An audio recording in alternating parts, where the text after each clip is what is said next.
Let's make a black tea daiquiri.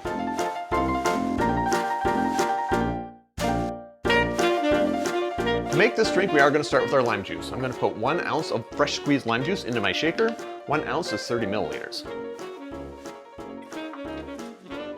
1 ounce of your black tea syrup. 1 ounce, 30 milliliters. And 2 ounces of your rum. 2 ounces is 30 milliliters.